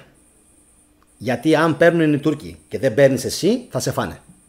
Μια μέρα θα ξυπνήσεις, θα μπουν στο Αιγαίο και δεν θα έχεις εσύ ούτε πλοία, ούτε S300, ούτε τίποτα για να αμυνθείς. Οπότε με συγχωρείς, αλλά στην προκειμένη περίπτωση βασίζομαι 100% στην στρατιωτική και πολιτική βούληση που υπάρχουν στην Ελλάδα. Γιατί υπάρχει, παιδιά, μην κοιμάστε. Μην πιπιλίζετε την καραμέλα που θέλουν κάποιοι να πιπιλίζετε. Ότι δεν υπάρχει στην Ελλάδα στρατός, ότι δεν υπάρχει στην Ελλάδα πολιτική. Μια χαρά υπάρχει. Και Ραφάλ πήρες και S300 έχεις. Νομίζω και S400. S400 δεν είναι? Λοιπόν, μια χαρά είσαι. Απ' όλα έχεις. Απ' όλα έχεις. Και άμυνα έχεις, και αν θέλεις έχεις και επίθεση. Επίθεση όμως να πας πού? Δεν υπάρχει λόγος να πας κάπου. Δεν υπάρχει. Λοιπόν, οπότε εγώ προσωπικά, Σταύρο μου, να ξέρεις, είμαι πάρα πολύ ικανοποιημένος. Τουλάχιστον έτσι όπως είναι η κατάσταση τώρα. Γιατί τώρα εννοώ ότι έχεις τα σύνορά σου και δεν στα απειλεί κανένας προς το παρόν. Επόμενο. Λοιπόν, από το 1977 είχαν υποσχεθεί οι Νατοικοί ότι δεν θα επεκταθούν ανατολικά ούτε μία ίντζα. Αυτό το ούτε μία ίντζα το θυμάμαι ακόμα. Και αυτοί έβαλαν από τότε μέχρι τώρα τουλάχιστον 12 χώρες και επιπλέον. Νικ, θα τα πούμε όλα αυτά. Στο έχω υποσχεθεί και εσένα και όλους τους υπόλοιπους ότι θα τα πούμε σε επόμενα επεισόδια. Θα δείξουμε, παιδιά, καρέ πώς έγινε η επέκταση του ΝΑΤΟ. Πάμε. Η Γερμανία φτιάχτηκε από τους Αμερικανούς και όπως είπε ο Τσόρτσιλ, την Γερμανία πρέπει να τη βομβαρδίζεις κάθε 50 χρόνια χωρίς να της λες τίποτα, γιατί αυτή ξέρει πολύ καλά. Ξέρεις εσύ τι έκανες. Λοιπόν, ένα time out, παιδιά, και θα συνεχίσω με τα σχόλιά σας. Να σας πω να κάνετε εγγραφή στο κανάλι, το κουδουνάκι φυσικά, να μην το ξεχάσετε. Και επίσης να σας πω να κοινοποιήσετε το τελευταίο και το προτελευταίο βίντεο που έκανα. Το τελευταίο βίντεο που αφορούσε την ευλογιά των πυθίκων και το προτελευταίο που αφορούσε για ποιο λόγο πέθαναν μάλλον, με συγχωρείτε, στην Ελλάδα 138 παιδάκια το τελευταίο πεντάμινο, καθώς επίσης και το βίντεο, παιδιά, που έκανα για το νέο υπερσύγχρονο εξελιγμένο μπόλι που ετοιμάζουν τον Σεπτέμβριο να φέρουν. Αυτά τα 3 βίντεο, παιδιά, γνώμη μου, να τα κοινοποιήσετε. Αν δεν τα έχετε δει, να τα παρακολουθήσετε. Έχουν πάρα πολλά να σας δώσουν σαν βίντεο, πάρα πολλές πληροφορίες, τις οποίες πρέπει οπωσδήποτε να τις μοιραστείτε με τους δικούς σας ανθρώπους. Ακόμα και από το Viber είδα μια καταπληκτική, παιδιά, συμμετοχή σας και θερμά συγχαρητήρια και ευχαριστώ, ότι από το βίντεο για την ευλογιά των πυθίκων οι κοινοποιήσεις στο Viber έφτασαν το 22% και πάνω από το 20% κοινοποιήθηκε στο Facebook. Νομίζω πως πρόκειται ίσως για την μεγαλύτερη συμμετοχή που έχω δει ποτέ σε κοινοποίηση ενός βίντεο στα social media και φυσικά σε βίντεο Παύλα Messenger. Καταπληκτικό. Λοιπόν, έβαλα, παιδιά, μια άνω τελεία και συνεχίζω. Λοιπόν, ποιος μου γράφει ότι δεν τα διάβασα όλα? Ο Κρυστάλλης, δεν τα προλαβαίνω, παιδιά. Τα σχόλια είναι πάρα πολλά. Πολλά τα μαντριά, πολύ επιμένες και καταλήγουν στο ένα το μεγάλο, γράφει η Τζέννη. Απορώ σε ποιο μαντρί αναφέρεσαι. Λοιπόν, επόμενο. Ο Φαλακρός Κυριάκος, γιατί δεν χρησιμοποιεί τις κυραλιφές που πουλάει για να μην τις στερήσει από κάποιον άλλον όπως ο Μπουρλά το εμβόλιο? Πολύ έξυπνο σχόλιο από τον Δημήτριο Γιαβρίδη. Νομίζω πως δεν χρειάζεται να το σχολιάσω περαιτέρω. Δημήτρη, ο καθένας έχει νοημοσύνη για να βλέπει κάτι το οποίο είναι μπροστά του. Όταν κάτι είναι μπροστά σου και θελοτυφλείς και δεν το βλέπεις, νομίζω πως είσαι άξιος της μοίρας σου, ακόμα και σαν υποψήφιος αγοραστής, έτσι. Χωρίς να θέλω να προσβάλλω, παιδιά, κανέναν, έτσι. Δεν είναι του στυλ μου να προσβάλλω κανέναν πολιτή. Κανέναν, το τονίζω. Αλλά νομίζω πως λίγο παίζει ρόλο και η δική σου συναισθηματική και αγοραστική νοημοσύνη. Λοιπόν, 112, παιδιά, μέχρι στιγμής η ψήφη. Θα βγάλει ποτέ η Ελλάδα ηγέτη σαν τον Πούτιν? 65% λέει όχι. Υπάρχει ένα τρομερό 35% που λέει ναι. Θα ήθελα όμως να μου πείτε, εσείς που το ψηφίζετε αυτό το ναι, ένα όνομα. Λοιπόν, Σάκης Σκουλαρίκης. Λοιπόν, ο Διονύσης λέει: έχω μια σκέψη για την μεγαλύτερη εικόνα των πραγμάτων. Αν θέλεις την συζητάμε. Πάρε με τηλέφωνο αύριο, Διονύση μου, εννοείται. Περιμένω. Πραγματικούς ηγέτες δεν έχουμε, μου γράφει ο JL Γιάννης. Έχουμε, παιδιά. Μην λέτε ότι δεν έχουμε. Έχουμε, Γιάννη μου, αλλά δεν είναι στην πολιτική. Δεν είναι στην πολιτική. Έχουμε ηγέτες. Δεν θέλω να πω ονόματα. Για πάρα πολλούς λόγους. Για να μην αρχίσουν οι ταμπελοποιήσεις. Δεν μου αρέσουν οι ταμπέλες. Έχουμε. Να πω και στον οικονομικό τομέα της χώρας. Να πω και στον επιχειρηματικό. Να πω και στον εφοπλιστικό. Έχουμε ηγέτες. Δεν μας λείπουν ηγέτες. Εσείς αυτό που ψάχνετε είναι ένας μάχημος ηγέτης, από ό,τι κατάλαβα. Το λέω σωστά? Δηλαδή, π.χ. οραματιστείτε, λέω εγώ τώρα, έναν Ντάντεκ, λέω εγώ τώρα, με το φτωχό μου το μυαλό. Ο Κοσμάς είναι τώρα 27-28, πόσο είναι? Φανταστείτε τον λοιπόν στα 45-50 να βαράει κόκκινα και να κατέβει στην πολιτική έτσι όπως είναι. Με το τουμπανιασμένο το σώμα, με το μυαλό που είναι ξηράφι, με τους ακόλουθούς του, με την τρέλα για την αρχαία Ελλάδα, με το αξιόμαχο το πνεύμα του και μου το καθεξής. Τότε να σας το τι θα κάνατε? Θα λέγατε ότι ο Ντάντεκ αξίζει για πρωθυπουργός ή θα λέγατε ότι και αυτός δεν μου κάνει γιατί ήταν YouTuber. Δεν έχει σημασία ο καθένας τι είναι και τι δεν είναι. Σημασία έχει τι μπορείς να γίνεις, τι μπορείς να εξελιχθείς. Για μένα ούτε λόγος. Αφήστε με απ' έξω εμένα. Εντάξει, για μένα ούτε λόγος. Δεν θέλω καν να το συζητάω. Εδώ, κάθε μέρα με το πιχλέρι μου, τέρμα τη μουσική, χορεύω. Δεν θέλω ούτε ταξίδια, ούτε στο Κατάρ, ούτε στο Μπαχρέιν, ούτε στη Σαουδική Αραβία, ούτε συναντήσεις με τον Άραβα. Εδώ, μια χαρά είμαι εδώ, στο σπιτάκι μου, με την τηλεορασίτσα μου, Netflix, Blacklist, Raymond Reddington, για να παίρνει και λίγο το μυαλό μας στροφές. Είμαι μια χαρά, παιδιά, ικανοποιημένος με τη ζωή μου. Δεν θέλω τίποτα. Σηκώνομαι το πρωί, έχω να φάω, έχω να πιω, θα μαγειρέψω. Λοιπόν, έχω τα δαράκια μου, έχω τα λαστιχά μου να κάνω τη γυμναστική μου. Μπόμπα. Μπορώ να βγω με τους φίλους μου για ένα καφέ. Μου φτάνει. Δεν θέλω. Μπορώ να κάνω μια φορά το χρόνο ένα ταξίδι. Ένα. Όχι 800. Να γυρίζω Σιγκαπούρες, Χονγκ Κονγκ και από εδώ και από εκεί. Δεν θέλω, ρε φίλε. Μου φτάνει. Ας έρθουν αυτοί σε μένα. Λοιπόν, εμένα μου φτάνει η χώρα μου να είναι αυτάρκης, να είναι δυνατή. Να έχει κόσμο που γουστάρει να ζει. Να σηκώνεστε το πρωί και να είστε ευχαριστημένοι που σηκώνεστε. Γιατί άλλοι δεν μπορούν να σηκωθούν γιατί είναι ανάπηροι. Άλλοι είναι στο κρεβάτι, άλλοι είχαν τροχεία και δεν έχουν πόδια. Έτσι πρέπει να σκέφτεστε. Τι έχω. Όχι τι δεν έχω. Τι έχω. Όποιος σκέφτεται τι δεν έχει θα είναι μια ζωή δυστυχισμένος, παιδιά. Όποιος σκέφτεται τι δεν έχει δεν είναι ποτέ ευτυχισμένος. Αυτό είναι και το λάθος που κάνουν ποιοι. Οι φίλοι μας, οι Ισραηλινοί, κάτω, οι Εβραίοι. Όλο θέλουν παραπάνω. Βρε, κάτσε στα αυγά σου, απόλαυσα αυτά τα οποία έχεις και μια μέρα θα σας πω μια καταπληκτική ιστορία οικονομικής φύσεως και ηθικό διδαγμά. Θα βγω ένα πρωί, παιδιά, και θα σας το πω. Λοιπόν, λέω το πρωί γιατί θα το έχω μαγνητοσκοπήσει και θα σας το ανεβάσω.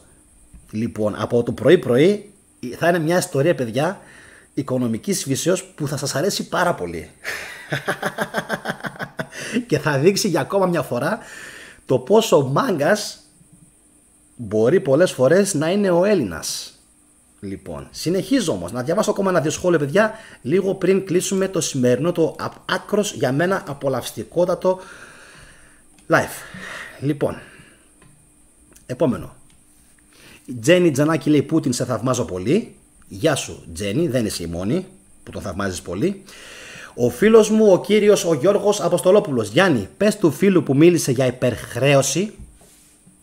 Θέλω να διαβάζετε όλοι, παιδιά, τα σχόλια του κυρίου Γιώργου Αποστολόπουλου.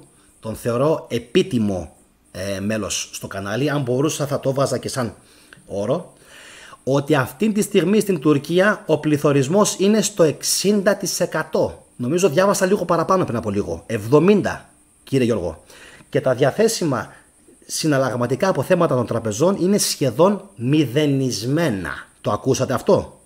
Το ακούσατε? Όταν γράφει, παιδιά, κάτι ο κύριος Αποστολόπουλος, να τον ακούτε, διότι λέει πράγματα τα οποία πάνε κατευθείαν στο κόκαλο. Οι Τούρκοι αυτή τη στιγμή, παιδιά, που μιλάμε τώρα, και σας το έλεγα και προχθές στο βίντεο, που κάποιοι λέγατε πάλι τα δικά σας, σας βλέπω σήμερα έχετε ηρεμήσει λίγο, γιατί καταλάβατε τι γίνεται, ανεξαρτήτως κομμάτων, μπορέσατε και καταλάβατε ότι η Ελλάδα δεν είναι αυτή η ρημάδα, η ψωροκόστενα που σας λένε κάποιοι. Απορώ πώς το λένε. Δεν είναι. Υπάρχουν ακόμα άντρες στην Ελλάδα με αρχές και με... Λοιπόν, οπότε καλά θα κάνουν κάποιοι να κάνουν τουμπεκί και να μην διαδίδουν συνεχώς ότι οι Έλληνες έχουν τελειώσει, ότι οι Έλληνες δεν έχουν να δώσουν, ότι οι Έλληνες είναι ανίσχυροι. Τι να πούν και τα κατακαημένα τα Σκόπια. Εντάξει. Όπως έλεγε ο φίλος μου ο Ace, 2 ώρες θέλουμε. Δεν θέλει παραπάνω. 2 ώρες χρειάζεται η Ελλάδα. Δεν θα πω παραπάνω. 2 ώρες. Ούτε θα πω τι χρειάζεται να κάνει η Ελλάδα σε 2 ώρες. Νοήτο. Η Ελλάδα θέλει 2 ώρες. Πάμε παρακάτω. Κύριε Γιώργο, ευχαριστώ πάρα πολύ για το σχόλιο. Νομίζω ότι συμπληρώσατε αυτό που έλεγα πριν, ότι οι Τούρκοι είναι σε πάρα πολύ δινή θέση και φυσικά αυτός είναι και ο λόγος για τον οποίο έχουν λυσάξει και έχουν σκυλιάσει και λένε εδώ και πάρα πολλές μέρες ότι δεν θέλουμε να μιλήσουμε άλλο με τον Κυριάκο Μητσοτάκη, έχει πεθάνει. Γιατί είναι με την πλάτη στον τοίχο. Λοιπόν, επόμενο. Το ξαναλέω, Σταύρο, αυτό που λες ότι χρωστάμε 400 δις, ότι έχουμε ξεπουλήσει, δεν φταίνε οι κυβερνήσεις του ΣΥΡΙΖΑ και της τωρινής Νέας Δημοκρατίας. Εντάξει παιδιά, μάθετε λίγο να ξετσουβαλιάζετε κάποια πράγματα, Σταύρο. Δεν το λέω για να σε προσβάλλω, το λέω γιατί είναι η αλήθεια. Εντάξει, τώρα με 350 δις χρέος το πόσο μπορείς να σταθείς πολιτικά μόνος σου είναι μεγάλη κουβέντα, άλλη κουβέντα για τους οικονομολόγους. Πάμε. Επόμενο σχόλιο. Μισό λίγο γιατί παιδιά τα παίρνει γρήγορα κάτω. Για να είσαι έτσι ολιγαρκής και power, λέει ο Νίκ Λέον, δεν πρέπει να έχεις γυναίκα. Και αυτό γιατί αυτή είναι η καταστροφή του άντρα και μπορεί να το γελάσεις τώρα, λέει, αλλά όταν το σκεφτείς με ηρεμία θα δεις πόσο δίκαιο έχω, λέει ο Νίκ Λέον. Αυτό, Νίκ Λέον, είναι προσωπικό σχόλιο, δεν μπορώ να το απαντήσω, αλλά θα σου πω εμέσως πλην σαφώς το τι ισχύει. Πρώτον, παίζει ρόλο τι αφήνεις να σου κάνει το έτερον σου ήμιση. Πρώτον. Και δεύτερον, παίζει ρόλο και τι έτερον ήμιση έχεις πια. Αν στην Ελλάδα δεν κυκλοφορούν καλές γυναίκες, να το πω έτσι, πρέπει να αναζητήσουμε την αιτία. Και η αιτία θα βρεθεί, πιστεύω, κάπου στο κοινωνικό το ζήτημα, κάπου στο οικονομικό. Το οικονομικό παίζει πολύ μεγάλο ρόλο, πάρα πολύ μεγάλο. Λοιπόν, και σίγουρα και στο ηθικό. Λοιπόν, παρακάμπτω έτσι, Νίκ, την ερώτηση, την τοποθέτηση σου μάλλον, και συνεχίζουμε. Η Ελλάδα παράγει τους πιο έξυπνους ανθρώπους στον κόσμο, μου λέει ο Γρηγόρης. Ναι, είναι αλήθεια, Γρηγόρη. Γιατί αν πας στη Ρωσία και στη Γερμανία θα πεις πόσο χαζί είναι. Πόσο χαζί είναι, Θεέ μου, πάρε με από εδώ. Λοιπόν, επόμενο. Σοφία μου, καλό βράδυ, εύχομαι, συνεχίζω. Ένα ωραίο σχόλιο που διαβάζω είναι: το ελαιόλαδο παίζει σημαντικό ρόλο σε αυτό. Το χειρότερο ελαιόλαδο της Ελλάδας είναι το καλύτερο παγκοσμίως. Νομίζω ότι η Λιάννα αναφέρεσε σε ένα βίντεο το οποίο έχει κάνει, νομίζω, ένας αξιότιμος συνέλληνας, του οποίου το όνομα μου διαφεύγει, και μιλάει για το πώς το ελαιόλαδο παράγει στην ουσία έξυπνους ανθρώπους. Είναι γεγονός αυτό που λες, Ηλιάνα. Το ελαιόλαδο θα κάνουμε ειδικό αφιέρωμα. Δεν ξέρω πόσα αφιέρωματα, παιδιά, θα κάνω για το ελαιόλαδο και για τις τροφές γενικά, όταν βρω χρόνο, γιατί πνίγομαι αυτή τη στιγμή. Θα κάνουμε ειδικά αφιερώματα και για το ελαιόλαδο στο μέλλον. Πάμε. Αποστολόπουλος, και η Αμερική χρωστάει 43. Τι έλεγα πριν? Καμπόσα 3. 43 χρωστάει η Αμερική. Και μέχρι να αρχίσει ο πόλεμος στην Ουκρανία δεν έτρεχε τίποτα. Τα τρία οικονομικά μυστικά για να χρωστάς τα κέρδα σου χωρίς συνέπειες τα εκθέτω σε επόμενο σχόλιο. Καταλάβατε?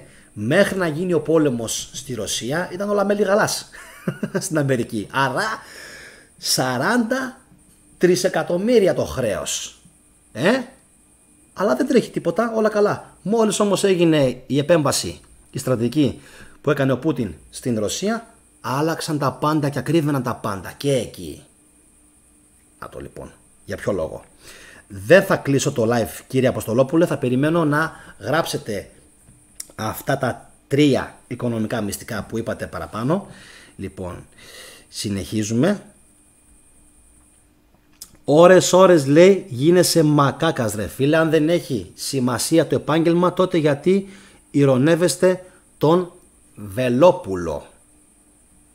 Ποιος τον ηρωνεύτηκε καταρχάς? Πρώτον. Δεύτερον, τον ηρωνεύονται αυτοί που γράφουν τα σχόλια, να ξέρεις. Και τρίτον, ο καθένας, για να σου πω την αλήθεια, Πασχάλη, ο καθένας κρίνεται από αυτά που κάνει και από αυτά που λέει. Έτσι, οπότε δες λίγο πρώτα ποιος γίνεται μακάκας in the first place, που λένε οι Αμερικάνοι. Από την αρχή αν το πάρεις και δεις λοιπόν ποιος γίνεται μακάκας και γελίος μόνος του, Δεν θα σου φταίνε αυτοί που τον σχολιάζουν, γιατί έχουν δίκιο. Με φτάνεις τώρα στο σημείο να πω ότι έχουν δίκιο. Με το σχόλιο που κάνεις, με φτάνεις εδώ τώρα. Εντάξει. Όχι.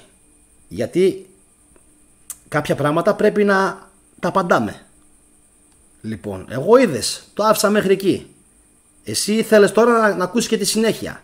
Η συνέχεια αυτή είναι λοιπόν, ότι ο καθένας είναι μόνος του υπέτειος για το τι λέει, για το τι πουλάει και για το τι διαφημίζει. Από εκεί και πέρα, αν θίγεσαι, δικό στο πρόβλημα, όχι δικό μου. Εγώ βγάζω την ξυφολόγηση και μιλάω. Τώρα από εκεί και πέρα, είδες, το έπαιξα πάρα πολύ καλά. Προσπάθησα να τον, όσο μπορούσα, να του παρέχω προστασία. Από εκεί και πέρα, ο καθένας είναι άξιος της μοίρας του. Πάμε. Ο Γρηγορίου, μπράβο, Ηλιάνα. Πιάσε κόκκινο. Λοιπόν, έπιασα κόκκινο. Λοιπόν, είναι και από τη δράμα οι ντομάτες. Λοιπόν, ο Γρηγορίου το είχε πει αυτό. Σε έπιασα, Ηλιάνα, να ξέρεις. Σε έπιασα γιατί το είχα δει αυτό το βιντεάκι και είναι καταπληκτικό. Πάμε. Επόμενο σχόλιο, παιδιά. Αν υπάρχει. Σοκράτης, αν βρεις μια καλή σύζυγο θα είσαι ευτυχισμένος. Αν όχι, θα γίνεις φιλόσοφος. Λοιπόν, αυτό το σχόλιο του Μαργαρίτη θα το καρφιτσώσω τέρμα πάνω, γιατί μου άρεσε πάρα πολύ και ξέρετε, ο Βαγγελάρας, JFK, λοιπόν, Kennedy, με τα γυαλιά, Βαγγελάρα, 15 χρονών. Αυτός που γράψε αυτό το σχόλιο είναι 15 χρονών. Λοιπόν, λέει ο Αποστολόπουλος για τα 3 μυστικά του να χρωστάς χωρίς να σου κάνουν τίποτα. Πρώτο είναι να έχεις δικό σου εθνικό νόμισμα. Πάμε λοιπόν για το δεύτερο. Ο Λίνκιτ θέλει να ξαναπιάσω. Πώς δεν είναι κόκκινο? Τώρα τι να λέμε. Μην βλέπετε που είναι η κάμερα και το κάνει πορτοκαλί. Είναι κατακόκκινη. Λοιπόν, πάμε. Πρώτον λοιπόν πρέπει να έχεις δικό σου εθνικό νόμισμα. Φαντάζομαι το δεύτερο θα είναι να έχεις πάρα πολύ ισχυρό στρατό. Λέω τώρα, δεν ξέρω. Θα το δω λίγο αυτό. Προχωράω, Φίτο, προχωράω γιατί δεν μου αρέσει να με στεναχωρούν όταν έχω τόσο ωραία ροή όπως έχω σήμερα. Δεν μου αρέσει να με στεναχωρούν με Βελόπουλους και με άλλους. Εντάξει, όποιος θέλει να μιλήσει για το Βελόπουλο να πάει να κάνει live με το Βελόπουλο. Πάρα πολύ απλό. Να, εμένα, να. Ούτε φίλος του είμαι, ούτε παίρνω λεφτά, ούτε τίποτα. Ούτε θα κάνω εγώ τον δικηγόρο για τον Βελόπουλο. Αυτό είναι λογικό. Ο Βελόπουλος είναι ο Βελόπουλος. Ξέρει τι κάνει ο άνθρωπος. Πάμε. Περιμένω το δεύτερο από τον κύριο Αποστολόπουλο. Εν τω μεταξύ να διαβάσω παρακάτω. Το δημόσιο χρέος δεν μετριέται σε καθαρή αξία, αλλά σε ποσοστό επί του ΑΕΠ, λέει ο Χάρης στο ΠΑΛ. Το να λέμε ότι ο Χ χρωστάει 300 δις από μόνο του είναι αδιάφορη πληροφορία. Είναι αδιάφορη πληροφορία, αλλά άμα σε βαστάνε από τα τέτοια σου, Χάρη, εκεί τα πράγματα λίγο είναι πιο δύσκολα νομίζω. Γιατί δεν μπορείς να έχεις δικιά σου ευθεία πολιτική βούληση. Περιμένω. Δέστε λίγο τώρα το επόμενο το σχόλιο. Πασχάλης. Στην Νουδούλα ανήκεις, λέει. Στην Νουδούλα ανήκεις. Δεν ανήκω πουθενά και δεν ανήκω σε κανέναν. Και άμα δεν σ' αρέσει η φάτσα μου, πάρε μπούλο. Τόσο απλά. Πάρα πολύ απλά. Εγώ είδες να το πηγαίνω καθόλου σε πολιτικά κόμματα? Ή μάλλον δεν σου άρεσε προχθές που έλεγα ότι πήγε ο Κούλης στο Κογκρέσο και οι Τούρκοι στεναχωρεθήκανε και οι Αμερικάνοι 11 φορές το χειροκρότησαν? Όταν θέλουμε να πούμε κάτι καλό, το λέμε. Εσύ μάλλον είσαι από αυτούς τους μικρόψυχους που δεν μπορείς να πεις καλή κουβέντα, ακόμα και για τον Πρωθυπουργό της Ελλάδας. Οπότε δεν σου φταίει κανένας, φύγε, γιατί αν ξαναγράψεις ακόμα μια πολιτική σκοπιμότητα, θα φας, αν όχι από μένα, κόκκινο από τους επόπτες. Για να μην σου πω ότι θα γίνει τώρα σε λίγο. Όταν λέω κόκκινο, τι εννοώ? Διαγραφή. Λοιπόν, δεν ασχολούμαι με τα κόμματα. Το τονίζω αυτό. Για σένα το λέω, Πασχάλη. Πασχάλης. Για σένα που σε βλέπουν και όλοι τώρα. Εντάξει. Δεύτερον, λέει ο Αποστολόπουλος, να έχεις καταφέρει να πείσεις την διεθνή αγορά να γίνονται αγοραπολισίες στο δικό σου νόμισμα. Φυσικά, δολάριο, έτσι, παγκοσμίως. Για κάποιο ευρείας διακίνησης προϊόν, όπως για παράδειγμα είναι τα όπλα και το πετρέλαιο. Και στην προκειμένη περίπτωση ξέρουν πάρα πολύ καλά ότι Ο Πούτιν τώρα το ζήτησε. Και τώρα αρχίζει και ξυπνάει ο κόσμος. Και εν τω μεταξύ, επειδή δεν αντέχω εγώ κάτι κοτοπώνηρους και επειδή βλέπω ότι σήμερα λείπουν οι επόπτες, θα κάνω εγώ έναν αποκλεισμό προσωρινό αυτού του Πασχάλη, γιατί μου την έδωσε στα νεύρα. Όπως βλέπεις, Πασχάλης, τόσο καιρό δεν έχω τοποθετηθεί κομματικά και δεν πρόκειται που να πεθάνεις. Το να πω κάποια καλά του Τσίπρα θα τα πω όσο και να σκάσει. Το να πω τα καλά του Κούλη θα τα πω και του Κούλη τα καλά, όσο και να σκάσει. Γιατί εγώ δεν είμαι σαν μερικούς. Έχω από αυτά κάτω, να ξέρεις. Και όποιος δεν με πιστεύει, παιδιά, μπορεί να έρθει να τα πούμε και από κοντά. Να ξέρετε. Δεν νομίζω να βγάλετε άκρη μαζί μου. Εδώ. Πνευματικά εννοώ. Δεν το λέω για κόντρα, καμία σχέση. Μην είναι τέτοιο.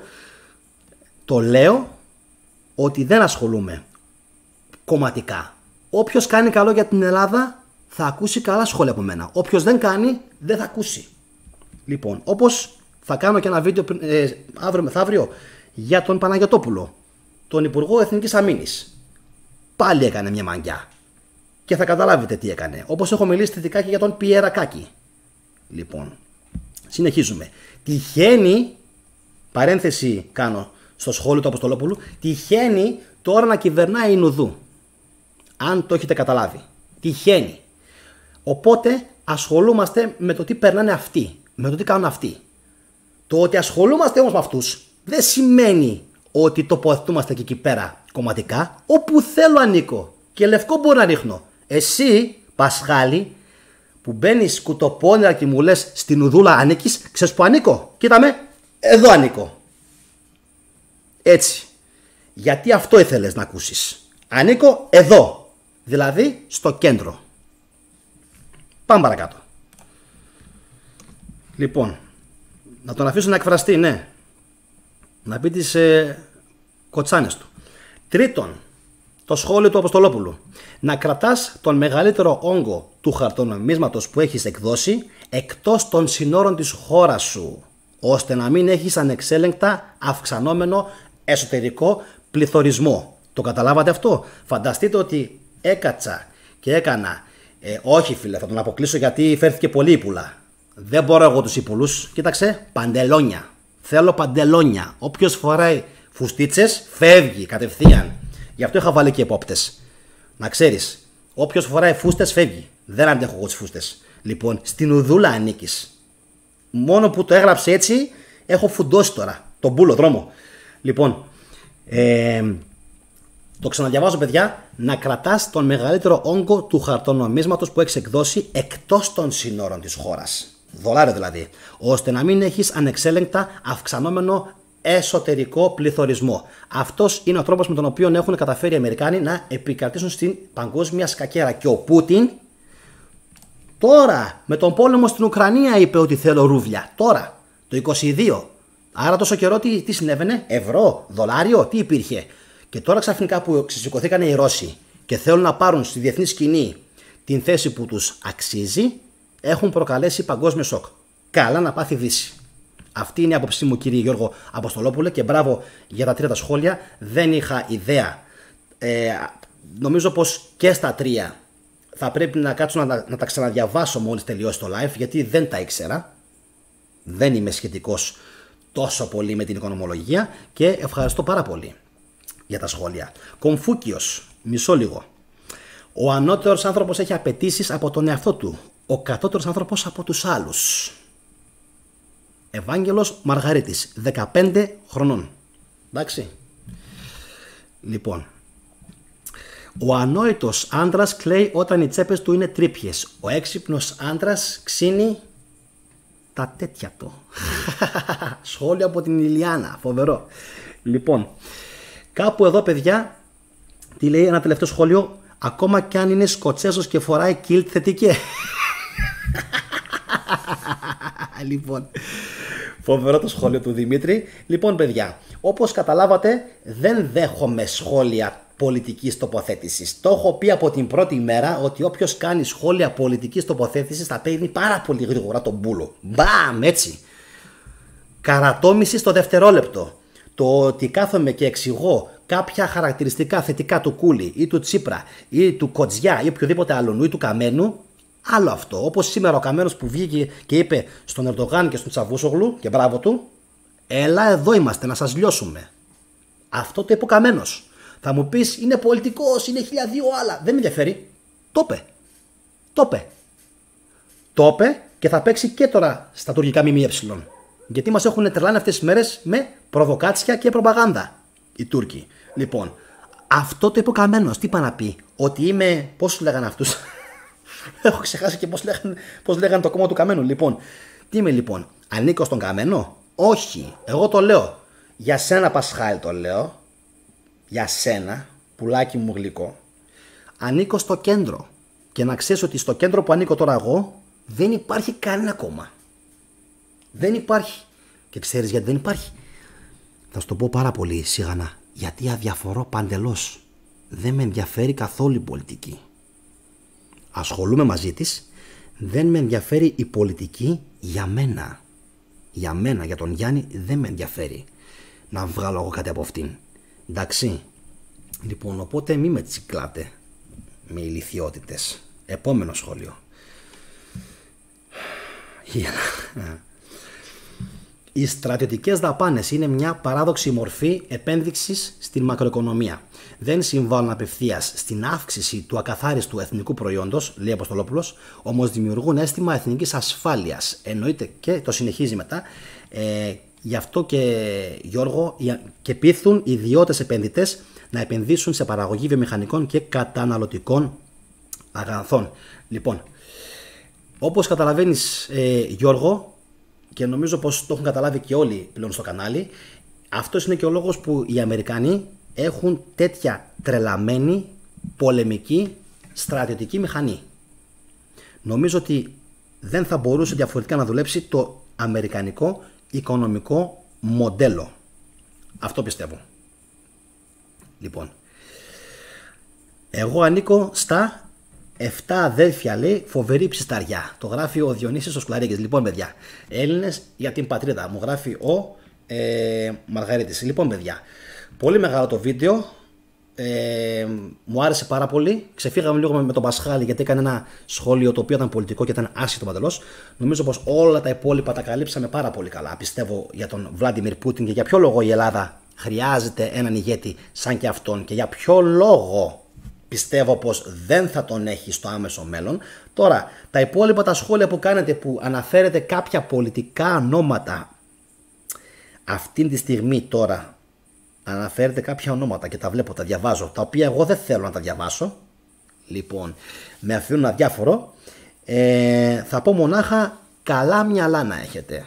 Διότι γράφετε στο live, όσοι το δουν μετά, κάποια ονόματα τα οποία δεν θέλω να παίξουν στο κανάλι. Αυτός είναι ο Γιάννης. Τώρα, επειδή το ξαναείπα, δεν μου αρέσουν τα ακραία στοιχεία. Πείτε με όπως θέλετε να με πείτε και να με βαφτίσετε. Δεν μου αρέσουν οι ακρότητες. Εντάξει. Ακόμα και αυτός εδώ ο Πούτιν είναι στο κέντρο. Χρησιμοποιεί σπάνια ακρότητες. Λοιπόν, δεν έχω να σου πω παιδιά τίποτα άλλο. Ανανεώνουμε το ραντεβού για τις επόμενες ημέρες. Πολύ πιθανόν αύριο, πολύ πιθανόν μεθαύριο. Εσείς όσοι με είδατε πρώτη φορά να κάνετε εγγραφή και να χτυπήσετε το κουδουνάκι και να πάτε να τσεκάρετε ένα από τα 350+ βίντεο που έχω στο κανάλι της θετικής ντοπαμίνης. Βίντεο για την αρχαία Ελλάδα, βίντεο για τον χριστιανισμό. Βίντεο φυσικά με ιστορικές έρευνες, αρχαιολογικά βίντεο που με ενδιαφέρουν πάρα πολύ, όπως π.χ. είχα κάνει ένα για τον Μέγα Αλέξανδρο, άσχετο, έτσι το λέω, το θυμήθηκα. Λοιπόν, και να ξεκουραστείτε και πιστεύω να τα ξαναπούμε σε επόμενο live. Από μένα, καλό βράδυ. Πριν κλείσω να σας πω ότι οι ψήφοι μέχρι στιγμής είναι 133 και θα συνεχίσουν να ψηφίζουν όσοι μπαίνουν μέσα. Το 65% λέει ότι η Ελλάδα δεν θα βγάλει ηγέτη ποτέ σαν τον Πούτιν. Εύχομαι καλό βράδυ σε όλους. Γεια σας παιδιά. Καλή ξεκούραση.